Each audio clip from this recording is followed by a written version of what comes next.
Hi everyone. It's lovely to have this opportunity. Um, I'm Rosie, and I've been working in data and information management from back in the 90s. That's how old I am. I started off when it was still DOS, right? That's how far back I go. And I started off as a developer, and I've lived in 6 countries. I'm now residing in Slovenia, and I'm currently in Montenegro because my husband is building some. He's transforming an island which used to be a prison into a chic resort. Anyway, so I'm here for a couple of weeks, and I always had the knack of simplifying. And we were just in the breakout rooms, and I was always kind of in the meeting and able to say, reduce this complicated stuff into right. So it's like 3 steps, right? We need to do this, this, and this. So I spent 10 years in the Middle East, and my last job there was with a big real estate firm, which actually was owned by the Sheikh himself. And my job was to basically bring all the information in a way that everybody understands it. And it was not an easy task. I had to change a lot of processes. I had to change the way people worked, but managed to do it. I gained 3 stone doing it. I had major setbacks in my health, but I managed. Anyway, my husband and I decided to move back to Europe, and I took a year off where I climbed many mountains in Slovenia. I think I climbed 7 in the whole summer, all above 2,000 meters, and I lost the weight, thank God.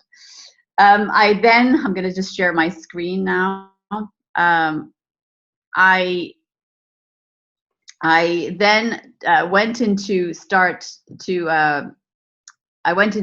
startup called One Tap by Receipt Bank. It's now, can you see my first slide? Yeah.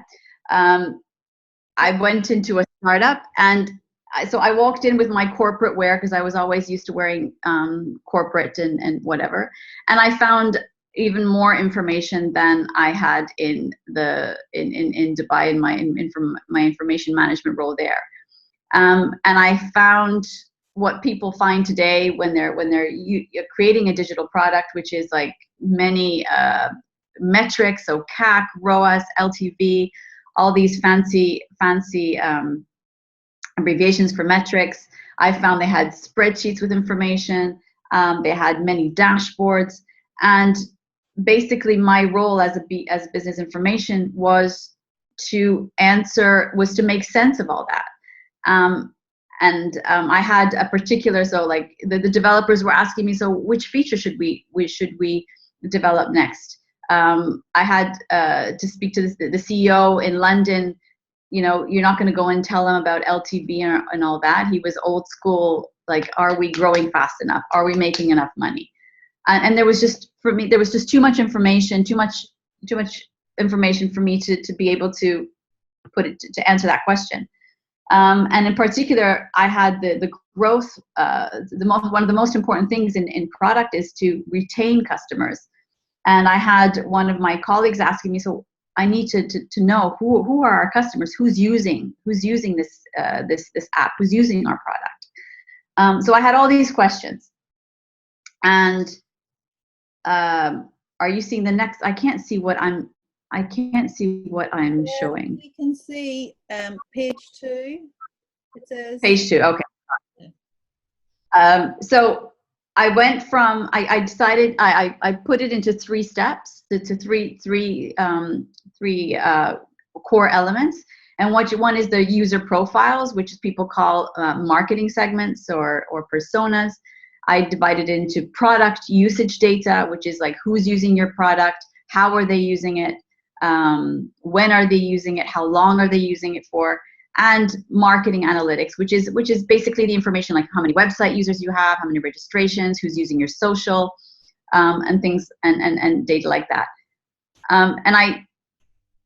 And you're looking at page 3 now, right? So what I saw is the old way is the way people look at it are in silos. So the marketing team usually look at personas, and they usually and I divided into circles, squares, and triangles. So the circles I put personas in them. The squares I used it to describe product usage data, and the triangles I said, right, this is for the marketing analytics. And if you can see, just to try to understand what happens, is that a lot of people understand just the front part of it. So they see that people are downloading they're seeing people registering in their website or downloading their app, and they base all their advertising, their content on who's doing that.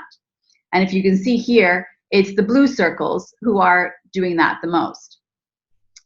And then if you take a holistic view, which is what I preach and what I try to coach people on, is when you combine the circles, squares, and triangles on top of each other, you get what you call behavioral segments, and you get the real idea as to who is using your product, whether it's your website, whether it's a digital product.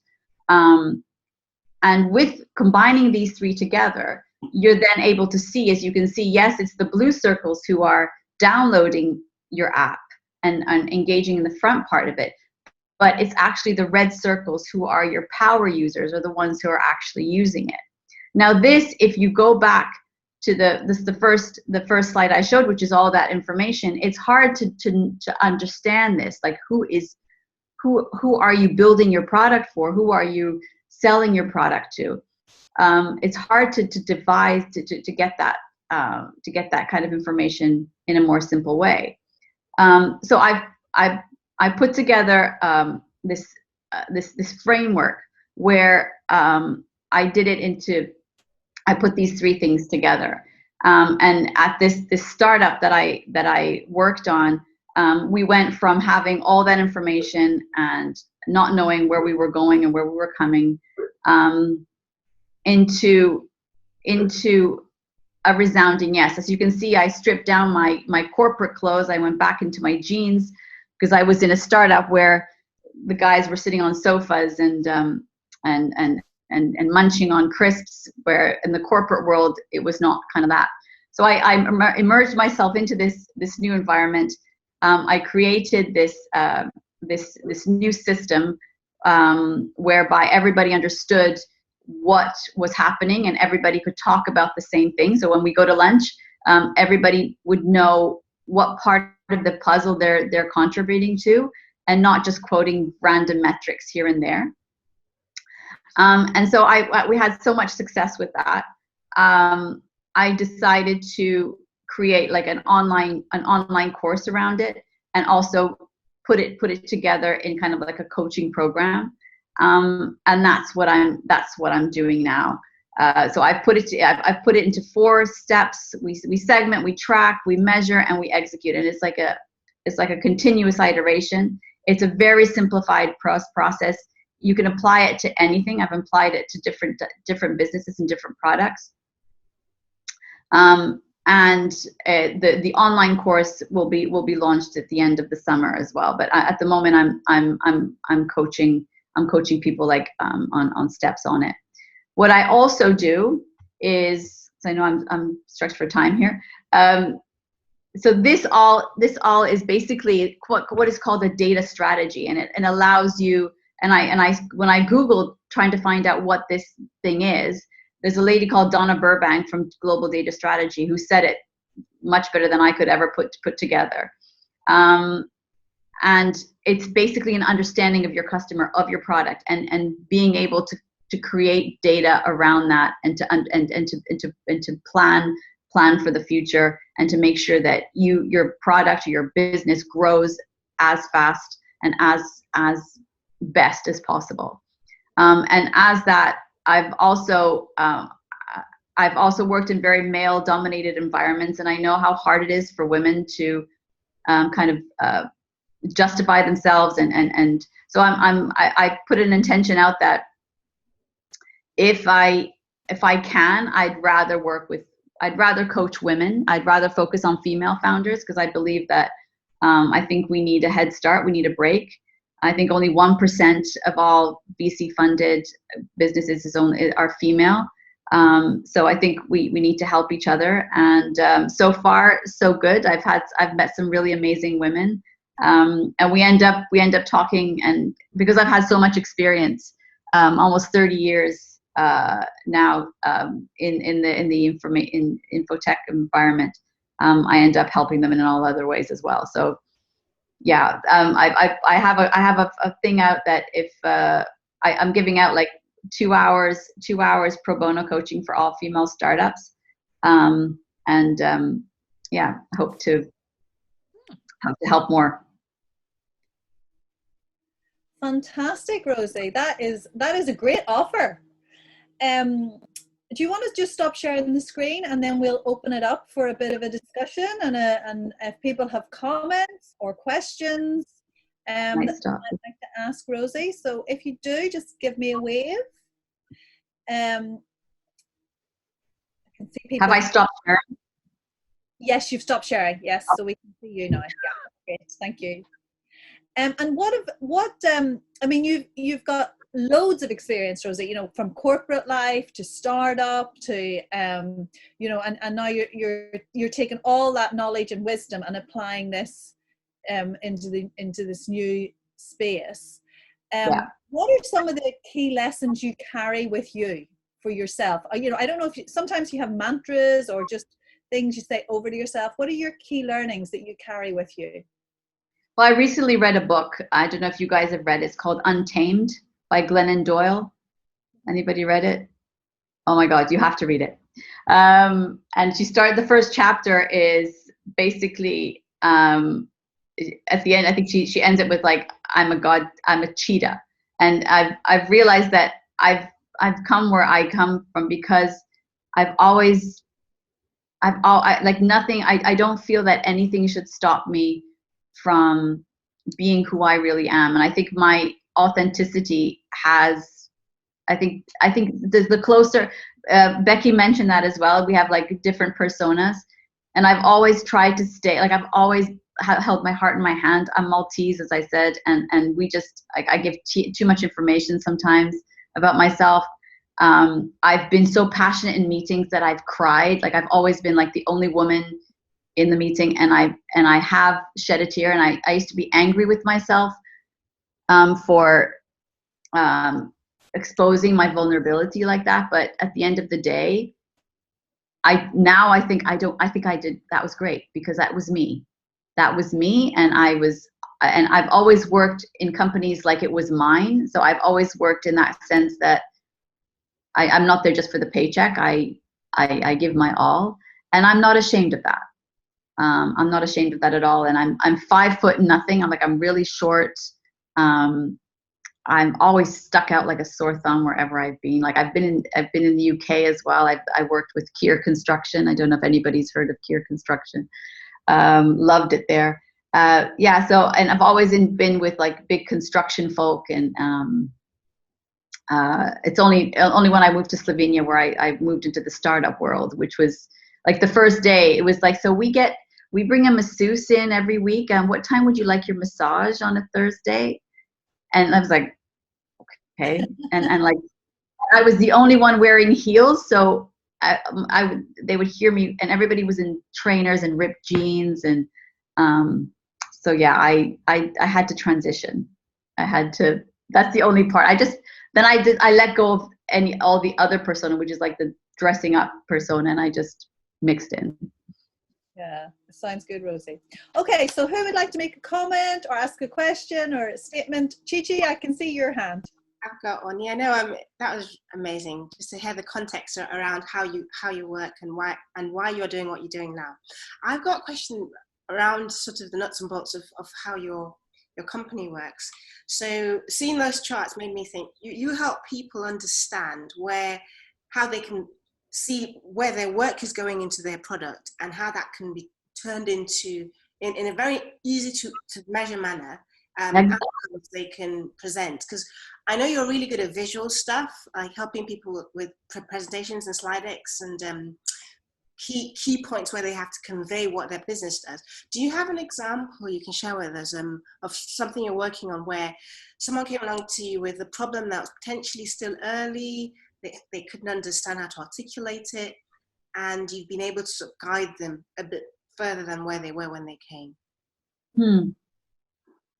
Well, I had one of my recent my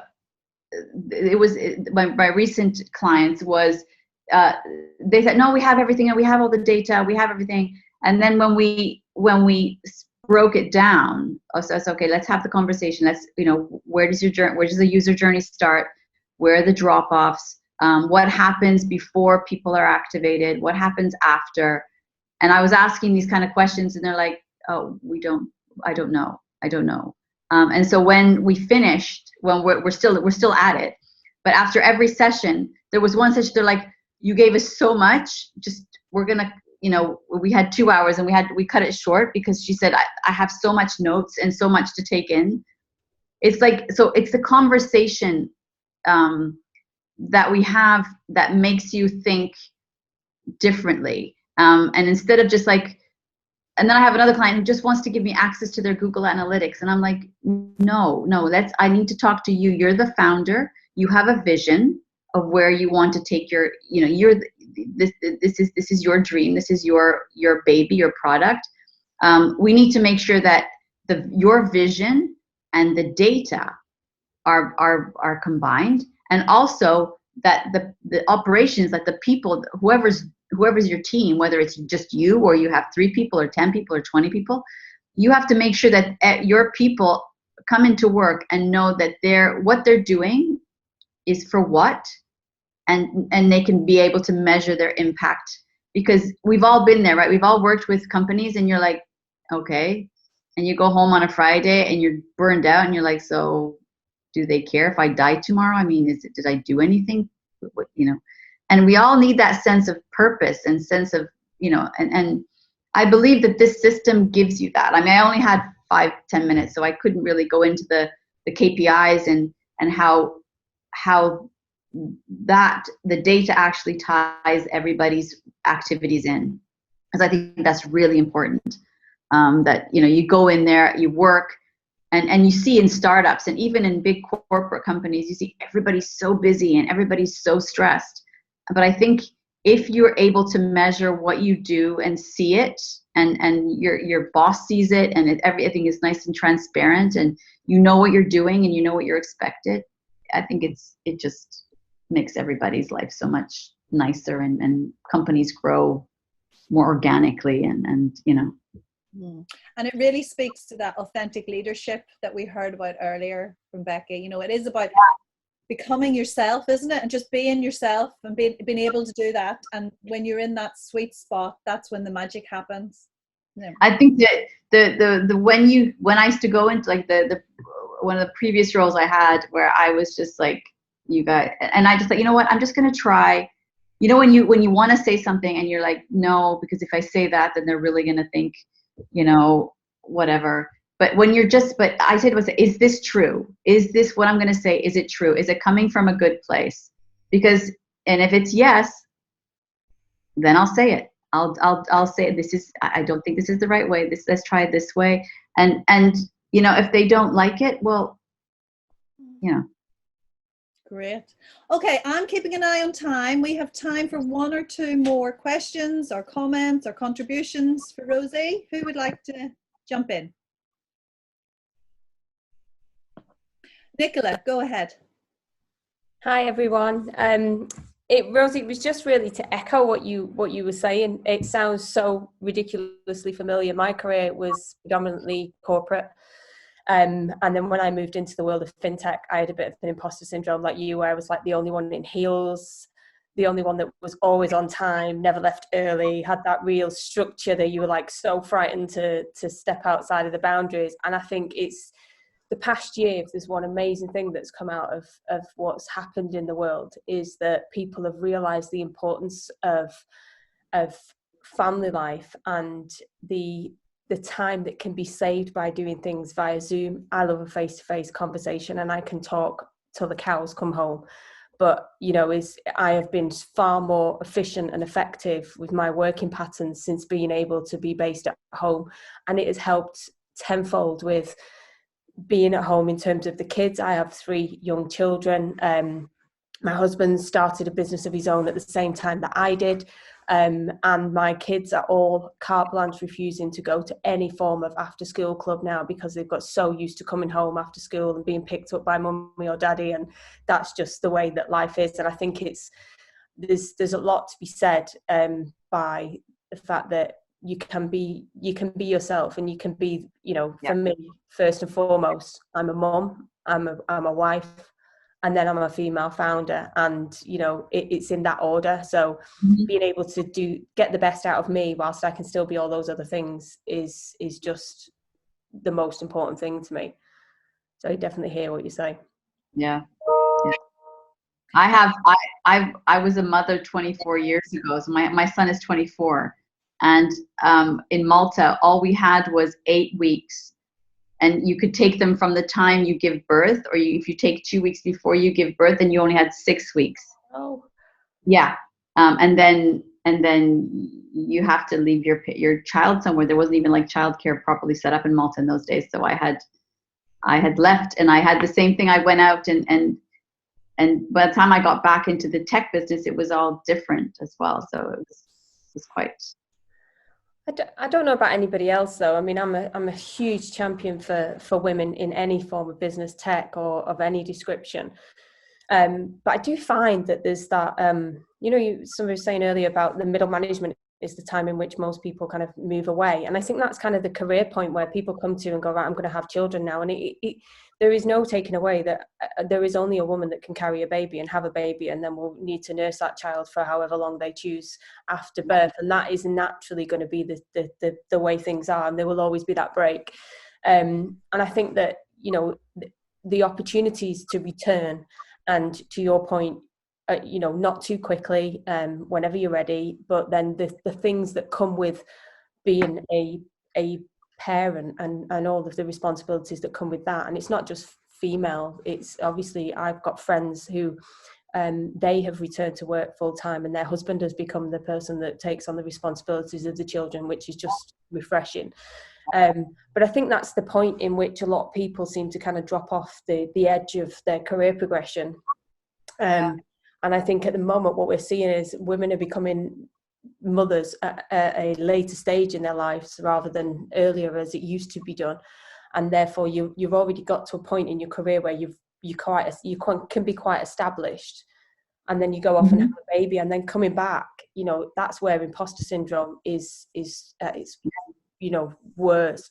And then there's always that horrible thing where you put your children in some sort of childcare, and within the first week you get that call to say, oh, they're not well, and you're like, oh my goodness, I've been off for months and now I've got to take some time off, and everybody's going to think I'm taking the mickey. And I think that's I think that as a collective, my ambition just for my company, there's one thing that I've got in the back of my mind, and I've never kind of written it down, but it's that when the business is big enough, I'm going to have an in-house creche that is going to be funded by the business, and it is going to provide that child support for every single person, male or female, that is going to be able to come to work and do a great job knowing that their children are being looked after, and they don't have to rush around and get back and worry about the traffic getting to pick them up and all the added stress that's just not good for anyone. So I'm going to have to rugby tackle you off the stage though. Sorry. Yeah, no, I'm just keeping an eye on time because I know we've quite a lot to share with everyone before we finish off. So Rosie, have you any last comment you want to make to the group just before we close off your session? I'm a big fan of helping women achieve. I was just going to say, I went into teaching after that because I couldn't go back to my normal development career. I was a developer, and I used to hide my kid under the desk in the staff room because I wasn't allowed to bring him there, so I used to hide him. And I had one of the teachers used to have his little cubicle at the very corner. So I used to hide him in there, and they'd play games with him and everything until I finished, because teaching was the only thing I could do after. So anyway, so yeah, I've been through that.